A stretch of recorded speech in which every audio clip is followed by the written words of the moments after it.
Hai, apa kabar semua? Kembali dengan Putu Reza dan menindaklanjuti, kayak laporan ya. Ngelanjutin request setelah video fitur-fitur Samsung kemarin. Sekarang saya bikinin yang buat iPhone ya, lebih spesifiknya ke iOS. Saya yakin yang bakal saya omongin sekarang udah banyak yang tahu, jadi kalau udah tahu ya bagus banget.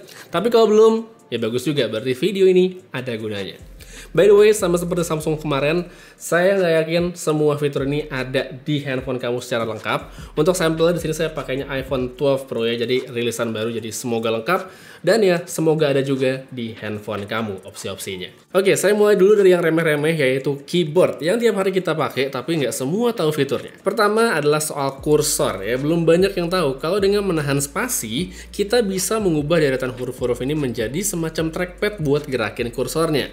Nggak cuma di iPhone sih, di SwiftKey-nya Android atau Samsung Keyboard dan lain-lain itu juga bisa. Tapi ya itu dia, banyak yang belum tahu. Habis itu, di pojok kiri bawah yang logonya lingkaran, ini kalau di-tap fungsinya adalah untuk ganti-ganti bahasa keyboardnya yang akan jadi penting sekali bagi mereka yang suka pakai mode swipe maupun dictation.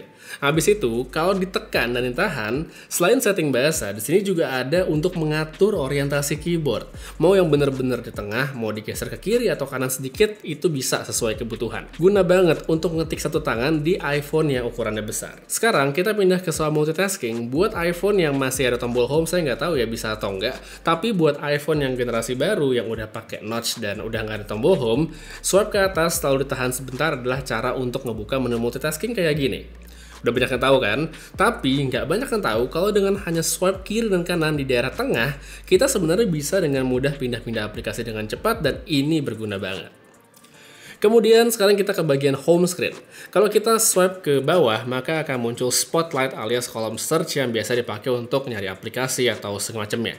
Nah, nggak banyak yang tahu kalau di sini sebenarnya ada fungsi kalkulator ya. Tinggal ketik muncul hasilnya tanpa harus buka aplikasi kalkulator dan ini berguna banget khususnya ya misalnya kayak di iPad yang nggak ada aplikasi kalkulator bawaannya. Berikutnya ke browser andalan Apple yaitu Safari.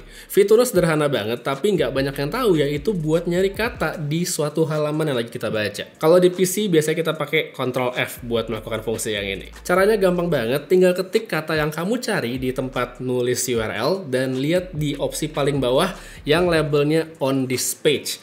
Tap dan beres ya, kata yang dicari itu bakal otomatis di highlight. Di bagian bawah halaman juga akan muncul tab tersendiri untuk nyari dan ini dari pengalaman saya bermanfaat banget pas nyari sesuatu apalagi di artikel yang panjang. Next, selanjutnya kita masuk ke Photos. Kalau memilih tab album dan scroll ke bagian paling bawah, di sini terdapat tab yang tulisannya hidden, yang fungsinya meletakkan foto dan video yang ya itu dia, hidden, tersembunyi harusnya.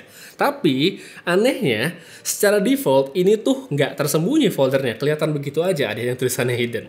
Nah, terus gimana dong cara ngumpetinnya? Ini sebenarnya gampang banget, kamu tinggal masuk ke setting, scroll ke bagian photos, dan di situ ada tab hidden album, dimatiin aja, setelahnya beres deh. Bagian hidden itu akan berfungsi sebagaimana mestinya alias nggak kelihatan begitu aja. Lanjut untuk satu fitur yang saya suka dan kepake banget ya, sekarang ini adalah di Notes. Nggak banyak yang tahu kalau aplikasi Notes ini bisa dipakai untuk nge-scan dokumen. Caranya gampang banget karena tinggal tekan dan tahan di aplikasi Notes ya yang ada di home screen sampai ada pilihan scan dokumen, arahkan ke dokumen yang diinginkan, kemudian atur posisinya sampai otomatis ke scan dan beres deh. Selain buat scan, Notes ini juga bisa loh untuk nambahin tanda tangan. Jadi setelah scan dokumen dan pencet save, di saat dokumen itu muncul di aplikasi Notes, tap dokumen yang diinginkan, abis itu pencet tombol share dan pilih markup. Tekan logo plus, add signature, dan selesai deh.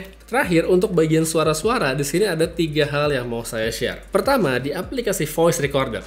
Setiap habis ngerekam sesuatu, misalnya voice over, kamu bisa tap 3 titik berikut ini, dan selanjutnya tekan opsi yang saya tunjukin sekarang. Ini semacam auto-tune dari Apple untuk memperbaiki kualitas audio, khususnya untuk meminimalisir background noise. Untuk perbedaannya, langsung aja ini dia perbandingannya sebelum dan sesudah. Ini adalah tes untuk fitur voice recording di iPhone.